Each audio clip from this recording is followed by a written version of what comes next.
بسم اللہ الرحمن الرحیم. ہارون رشید عرض کر رہا ہوں. السلام علیکم ورحمۃ اللہ وبرکاتہ. ایک بار پھر آپ سے معذرت کرنی ہے. سفر میں ہوں اور لاہور میں پھنسا ہوا ہوں. آلودگی ہے، طبیعت خراب ہوتی ہے، بگڑتی ہے، ٹھیک بھی ہو جاتی ہے. الحمدللہ آج تو لمبی واک بھی کی، ٹھیک ہے. تو اس معذرت کے بعد اب کوشش کروں گا انشاءاللہ. میں تھکاوٹ میں تو کام کر سکتا ہوں لیکن یکسوئی جب نہ رہے تو چونکہ کوئی سفر میں مطالعے کے مواقع بھی نہیں ہیں، رابطے بھی کم ہو رہے ہیں، تو بعض اوقات چیزیں سمجھ میں نہیں آتی. ذہن جب تک کلیئر نہ ہو تو رائے دینے سے گریز کرنی چاہیے.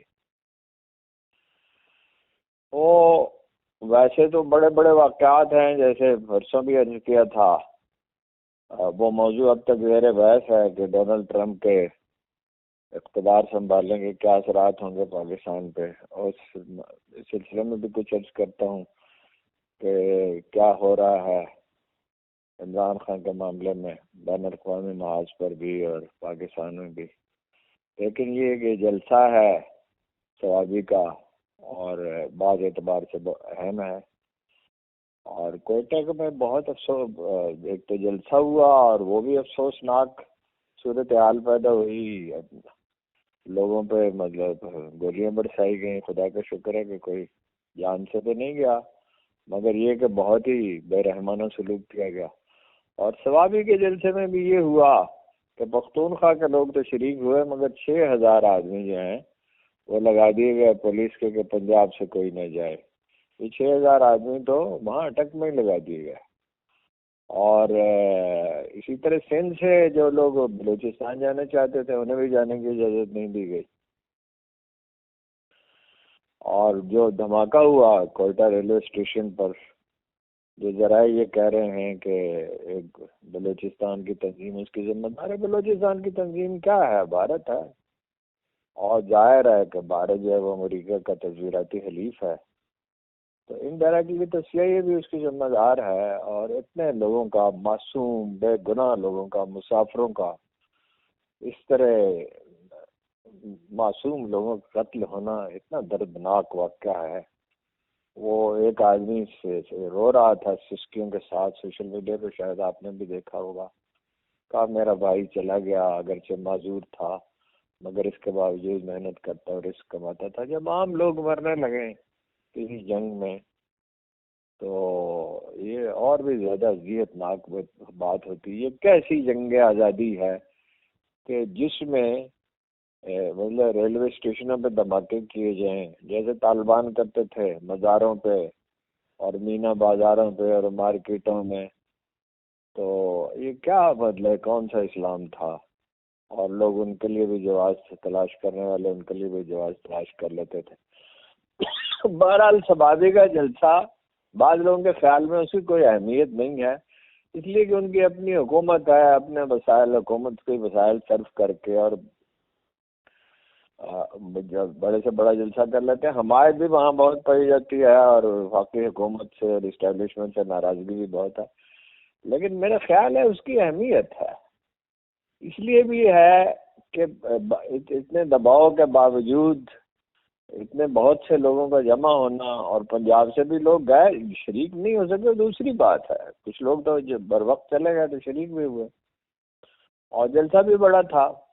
نون لیگ اور پیپلز پارٹی تو دونوں مل کر بھی اتنا بڑا جلسہ نہیں کر سکتے. پھر اس پس منظر میں دیکھیے کہ جمعیت علماء اسلام، اگرچہ اس خبر کی تو تردید ہو گئی کہ مولانا ان سے ملنے کے لیے جائیں گے. مولانا تو فضل الرحمان تو ویسے بھی بیرون ملک ہیں، وہ تھکے ہوئے ہیں 3-4 ماہ کی مسلسل مشقت سے. تو لیکن بہرحال یہ تو انہوں نے کہا کہ رابطہ رہے گا اپوزیشن سے. تو وہ اس کی یہ ٹھیک ہے کہ جلسہ اگر لاہور میں ہو سکے، لیکن لاہور میں تو جلسے کی اجازت نہیں کہ انہیں پنڈی میں 144 لگا دی کہ لوگ باہر نہ نکل آئیں. ایک ڈری ہوئی حکومت ہے، سہمی ہوئی حکومت ہے. بنیادی بات یہ ہے کہ جب آپ کو خلق خدا کی تائید ہی حاصل نہیں ہے تو آپ ایک جمہوری نظام چلا کیسے سکتے ہیں؟ آپ آئین میں ترمیم کر رہے ہیں اور ایسی ترمیم کر رہے. اطلاعات یہ ہیں کہ جو تبدیلیاں کی گئی ہیں، ہمارا پہلا تاثر یہ تھا اسٹیبلشمنٹ کی مرضی سے کی، خواہش پہ کی گئی، لیکن وہ پتہ چلا ہے کہ نہیں، وہ ان لوگوں کی اپنی خوشامدیوں کی اپنی ہی خواہش تھی۔ اور دلیل یہ دی جا رہی ہے، ایک طرف تو پوری کوشش کر رہے ہیں رام کرنے کی اپنا اس کو ڈونلڈ ٹرمپ اور اس کے ساتھیوں کو، اور دوسری طرف یہ کہہ رہے ہیں کہ وہ مداخلت کریں گے ہی نہیں اور ہم ایک خود مختار ملک ہے۔ یعنی یہ بات کہہ رہے تھے خواجہ آصف صاحب، جنہوں نے کہا تھا کہ بھائی وہ تو آئی سی یو میں پڑا ہوا ہے پاکستان، اور امریکہ جو ہے وہ ہمارے جان بچا رہے تھے، عمران خان پر نکتہ چینی کرنا مقصود تھی، تو ہماری زندگی خطرے میں پڑ جائے گی جب امریکہ نے ایبسولوٹلی ناٹ کہا تھا۔ خان صاحب نے تنقید کی تھی اور یہ کہا تھا کہ ہم کوئی تمہارے غلام ہیں۔ اتفاق سے میں اس وقت موجود تھا اس جلسے عام میں جب انہوں نے یہ بات کہی تھی۔ دیکھیے ظلم خلیل زاد جو ہیں، اگر وہ ڈونلڈ ٹرمپ ایڈمنسٹریشن کا حصہ بنتے ہیں تو یہ تو بالکل واضح میں پیغام ہوگا کہ وہ عمران خان کی رہائی چاہتے ہیں۔ ویسے بھی وہ چاہتے تو ہوں گے، مداخلت کتنے کر سکتے ہیں۔ ایک تھیوری یہ پیش کی گئی ہے ایک سرکاری اخبار نویس کی طرف سے، بلکہ زیادہ صحیح الفاظ میں سرکاری کی بجائے جو عمران خان کے بغض میں مبتلا ہیں، تو بغض میں مبتلا آدمی کیا تجزیہ کرے گا کہ وہ تو اگر کوئی دباؤ ڈال سکتا ہے تو وہ سعودی عرب ڈال سکتا ہے۔ سعودی عرب کیوں دباؤ ڈالے گا جی؟ ان کو کوئی ہمدردی نہیں ہے، وہ ناپسند کرتے ہیں عمران خان کو۔ ایک طرف یہ اصول بیان کیا جاتا ہے کہ ریاستیں اپنے مفادات دیکھتی ہیں، اور دوسری طرف یہ اصول بیان کیا جاتا ہے کہ جی وہ اس کو ناپسند کرتے ہیں۔ اچھا، کمال ہے۔ اگر ظلم خلیل دیکھے وہ انٹرنیشنل میڈیا اس مسئلے کو اٹھا رہا ہے، اور اپنا ڈونلڈ ٹرمپ جو ہیں وہ کوئی تردید انہوں نے نہیں کی، یہاں اتنا شور شرابہ ہو رہا ہے کہ انہوں نے بالکل کوئی وہ اس میں دلچسپی نہیں رکھتے۔ ایک صاحب نے تو یہ تجزیہ فرمایا کہ یہ اپنی پہلی تقریر میں تو انہوں نے خان صاحب کا کوئی ذکر نہیں کیا۔ خان صاحب کا کیوں ذکر کرتے ہیں؟ خان صاحب جو ہیں پاکستان، جو اول تو پاکستان ان کے لیے اتنا اہم نہیں ہے جتنی ظاہر ہے مڈل ایسٹ میں جو صورتحال ہے اور یوکرین کی جنگ ہے۔ دوسری بات یہ کہ ایسی چیزوں کا ذکر تو تقریروں میں کیا جاتا ہی نہیں ہے، تو اس امکان کو مسترد نہیں کیا جا سکتا کہ وہاں سے، یعنی ان کی خواہش کم از کم یہ ہوگی، کوشش کتنے کرتے ہیں یہ تو وقت بتائے گا کہ یہ اپنا فساد ختم ہو۔ ظاہر ہے اس کے لیے پی ٹی آئی کو بھی اپنے رویے میں کچھ لچک پیدا کرنی ہوگی۔ مجھے افسوس ہوا شبابے میں علی امین گنڈا پور کی تقریر سنی تو اصل معمول انہوں نے کہا سر پہ کفن باندھ دو، اور یہ کفن باندھنے سے نہیں مسئلہ حل ہوگا بھائی، پراپر جدوجہد سے ہوگا۔ کچھ باتیں اچھی بھی کہی انہوں نے اور کچھ اچھے اقدامات بھی کر رہے ہیں، اس پہ بعد میں بات کریں گے۔ تو لیکن یہ ہے کہ بھائی جب آپ کوئٹہ اور شبابی کے جلسے کو ملا کے دیکھتے ہیں، جو کوئٹہ میں ہو نہیں سکا مگر لوگوں نے کوشش تو پوری کی، وہاں پہنچے، اور بلوچستان میں تو بڑے جلسے ہوتے ہی نہیں ہیں، تو بلوچستان میں پی ٹی آئی ایک بڑی پارٹی کے طور پر ابھر سکتی ہے۔ دوسری بات یہ ہے کہ امریکہ جو ہے، ڈونلڈ ٹرمپ کہنا چاہیے، افغانستان کے ساتھ مازداری کو بڑھانا نہیں چاہتا۔ ڈونلڈ ٹرمپ کہہ چکے ہیں کہ فائدہ تو سارے چین کو پہنچا، جو وہاں بڑی قیمتی معدنیات ہیں افغانستان میں وہ سارا چینی کمپنیاں لے گئیں، تو وہ ظاہر ہے چاہیں گے کہ ان سے کشیدگی میں کچھ تو کمی ہو، اور ہو بھی سکتی ہے۔ تو اس کے لیے کون آدمی کام آ سکتا ہے؟ عمران خان ہی آ سکتے ہیں نا۔ آپ نے ایران سے کوئی بات کرنی ہو یا افغانستان سے کرنی ہو تو عمران خان ہی کر سکتے ہیں نا۔ ان لوگوں کا، باقی پیپلز پارٹی کا اور نون لیگ کا کیا اعتبار ہے؟ جو آج محمد علی درانی نے ٹھیک کہا کہ اب دو پارٹیاں تو نہیں، اب تو یہ ایک ہی پارٹی ہے۔ اس کا امپیکٹ ہوگا۔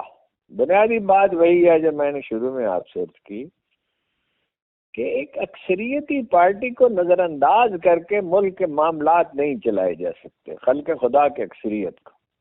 جہاں طرز حکومت یہ ہے کہ ایک خصوصی طیارہ لے کر تشریف لے گئی ہیں چیف منسٹر جنیبا، جہاں ان کا کوئی کام نہیں ہے، یعنی بظاہر کوئی جواز اس کا نہیں ہے۔ جنیوا کوئی علاج کا مرکز نہیں ہے، گلے میں ان کی خرابی تھی اور اس کے لیے انہیں لندن جانا چاہیے تھا۔ جنیوا میں تو خفیہ اکاؤنٹ ہیں بینکوں میں، اب ہے یا نہیں اس کے بعد کرائم تو ہیں کہ ہے۔ مثلا لاہور کے قالین فروش نے مجھے کچھ قالین دکھائے، مجھے تو سستا قالین خریدنا تو بہت پرانی بات ہے، 18-20 ہزار روپے کا کسی شادی میں دینے کے لیے، تحفہ دینے کے لیے۔ تو ایک قالین کے بارے میں اس نے کہا آپ نے اس کو پسند کیوں نہیں کیا؟ میں نے کہا مجھے قالین کا سمجھ نہیں ہے، میں تو یہ دیکھ رہا ہوں کہ رنگ اچھے ہوں تو بس، اس سے زیادہ تو مجھے فہم نہیں ہے۔ اس نے کہا یہ جو آپ نے اٹھا کر پھینک دیا یہ $1,00,000 کا ہے، اور اس کی خصوصیات بیان کی۔ وہ کبھی موقع ہو تو خیر اس پر بات کی جائے، وہ قالین کیسے بنتے ہیں اور اس میں کیا کیا خصوصیات ہوتی ہیں۔ تو انہوں نے کہا نواز شریف صاحب خریدنے کے لیے تشریف لائے تھے، اور یا تو کہا کہ گورا بینکر شاید انہوں نے کہا تھا، یا سوئس بینکر کہا تھا، وہ ان کے ساتھ تھا، تو وہ $60,000 دے رہے تھے۔ تو میں نے ان سے کہا کہ 6 مہینے تو اس کی ڈرائنگ میں ہی لگے ہیں، اور وہ ڈرائنگ انہوں نے مجھے دکھائی تھی۔ اچھا، پھر مسلم لیگ کے ایک نہایت اہم لیڈر، چونکہ انہوں نے مجھے رازداری سے بتایا تھا جب وہ ناراض تھے نواز شریف صاحب سے، اب بھی ویسے تھوڑے بہت ناراض ہی ہیں، کہ بھائی یہ سوئٹزرلینڈ خاموشی سے جاتے ہیں لندن سے، جس زمانے میں لندن میں کام فرماتے، ابھی نہیں، یہ پچھلی دفعہ جب وہاں کام فرماتے، تو ظاہر ہے بے نظیر کا بھی روپیہ وہاں تھا، اور بھی کئی لوگوں کا ہمیں معلوم ہے۔ مظاہر ہے اس کی دستاویزی شہادتیں تو نہیں ہوتی، وہ ہار تو آپ کو پتہ ہی ہے ان کا وہاں تھا، اور دولت تو ظاہر ہے بے نظیر کی بھی، اور ان سے زیادہ زرداری صاحب کی بھی، اور شریف خاندان کی بھی، ساری دنیا میں بکھری ہوئی ہے۔ تو جنیوا جانے کا تو معاملہ جو ہے وہ یہی لگتا ہے، اور ممکن ہے کچھ اور سیاسی کام بھی ہو، بین الاقوامی ادارے وہاں ہیں۔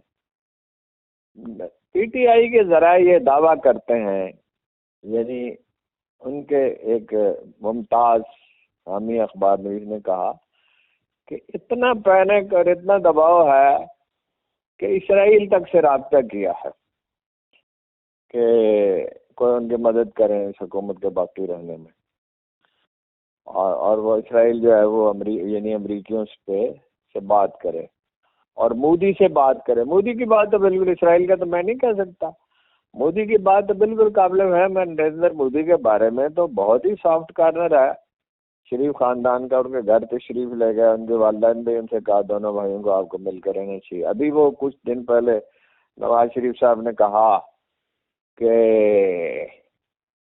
ان کے ساتھ، انڈیا کے ساتھ تعلقات بہتر بنانے چاہیے، یہ کرنا چاہیے۔ تو تعلقات کبھی ایک ہاتھ سے کبھی تالی بجی ہے، یعنی حالت یہ ہے کہ وہ بلوچستان میں اتنا ٹیررزم کر رہے ہیں، اس طرح کشمیریوں کو کچل رہے ہیں، اور اتنا بھارتی مسلمانوں پہ ظلم ڈھا رہے ہیں، اور آپ تعلقات کو بالکل نارمل رکھنا چاہتے ہیں۔ تو یہ انٹرنیشنل اسٹیبلشمنٹ کا ایجنڈا ہے، یہ امریکہ کا ایجنڈا ہے، مغرب کا ایجنڈا ہے، ہمارا نہیں ہے۔ ان کا مسئلہ چین ہے، چین ہمارے لیے تو مسئلہ نہیں ہے، چین تو ہمارا اسٹریٹجک پارٹنر ہے، اور ہمارے بعض لوگ غیر ذمہ دارانہ گفتگو کرتے ہیں چین کے بارے میں، لیکن چین کا اور ہمارا جو تعلقات کی بنیادیں ایسی ہیں کہ کوئی اس سے لا تعلق نہیں ہو سکتا۔ اور ابھی خبر آئی بھی ہے کہ M1 ریلوے جو ہے، یعنی ریلوے کا جو نیا نظام ہے، اس میں پیش رفت ہو رہی ہے $6 بلین کی، اور وہ ہو جاتی ہے تو اس سے بڑی کاروباری سرگرمیوں میں بہتری آئے گی۔ کچھ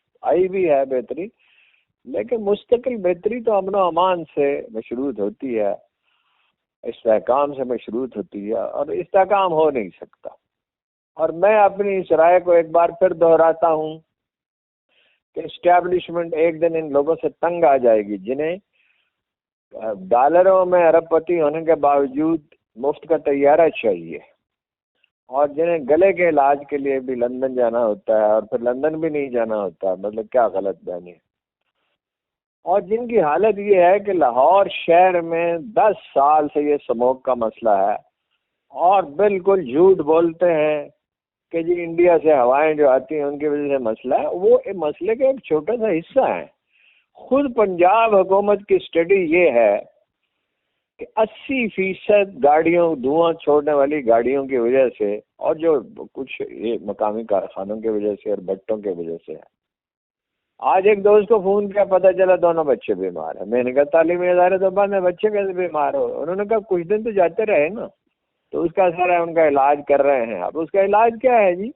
گھر میں بند رہیں اور اپنا ماسک پہنے، اگر ذرا بھی باہر جانا ہو اور ادرک کا قہوہ پئیں اور شہد کا ڈال کے پئیں.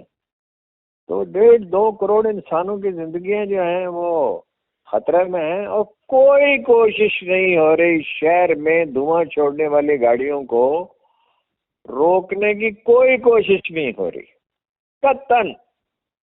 ایک معروف اخبار نویس نے بیان کیا کہ وہ ایک ٹریفک سگنل پہ 3 بار انہیں رکنا پڑا، یعنی تیسری بار وہ جا کے کھلا ٹریفک کا ایسا رشتہ، اور ہر 10-15 سیکنڈ میں 10-15 سیکنڈ انہوں نے کہا یا 15-20 سیکنڈ میں کہا ایک گاڑی ایسی ضرور گزرتی تھی دوسری طرف سے کہ جو دھواں چھوڑ رہی ہوتی تھی. تو ٹریفک پولیس کا تو وجود ہی نہیں ہے، کسی سرکاری محکمے کا وجود نہیں. ٹریفک پولیس رشوت لیتی ہے، ٹریفک منظم نہیں کرتی. کہیں کہیں کوئی بھلا آدمی نظر آ جاتا ہے جو لگا ہوتا ہے اس کام میں. اور پولیس جرائم میں اضافہ کر سکتی ہے، جرائم کو روک نہیں سکتی. منڈی بہاؤالدین میں آپ نے دیکھا حاجی امتیاز صاحب کے خاندان پر کیا بیتی ہے، شیراز صاحب کے معاملے میں آپ نے دیکھا، اور کہاں کہاں دیکھا جی کس کس کے ساتھ یہ سلوک ہو رہا ہے. تو اسٹیبلشمنٹ میں شاید زیادہ صحیح الفاظ میں عوام میں بڑا فاصلہ پیدا ہو گیا، اور اس فاصلے کو کم ہونا چاہیے. فوج کی پشت پہ کھڑا ہونا چاہیے قوم کو. ساری دنیا میں فوجی ادارے ہمیشہ زیادہ پاپولر ہوتے ہیں پولیٹیشنز.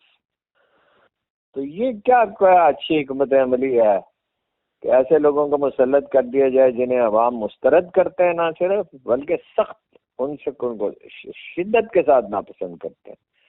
صرف مفاد پرست لوگ ان کی تائید کر سکتے ہیں. یہ نہیں ہے کہ عمران خان صاحب کا ہر فیصلہ درست ہے اور ہر حکمت عملی صحیح ہے اور وہ کوئی فرشتہ ہیں. یہ سوال نہیں ہے، سوال اصول کا ہے.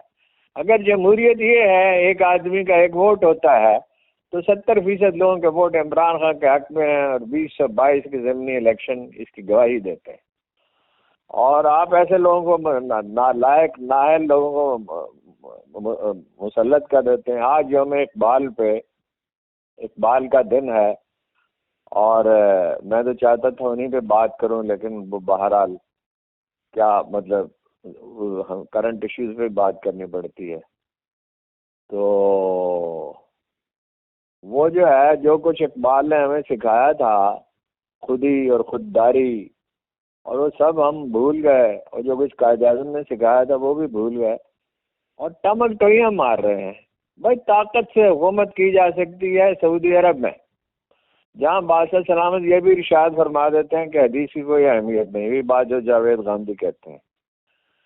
تو مگر جاوید گاندھی تو شائستہ آدمی ہیں، پڑھے لکھے ہیں، کوئی دلیل دیتے ہیں. وہ ایک ان پڑھ آدمی ہے جو وہ کہہ رہا ہے، وہ کہہ رہا ہے غزہ کا ذکر ہی نہ کرے. تو اس طرح نہیں ہوتا. وہاں بھی معاملہ جو ہے وہ ٹھیک تو نہیں ہے، اور وہ اپنی مطلب ایسی کمزور حکومت قائم ہو جاتی ہے. ایرانی قوم تو اپنی حکومت کے ساتھ کھڑی ہے جب سے کرائسس ہوا ہے، حالانکہ ناراض تھے لوگ. تو پاکستان جیسے ملک میں معاملات اس طرح نہیں چل سکتے.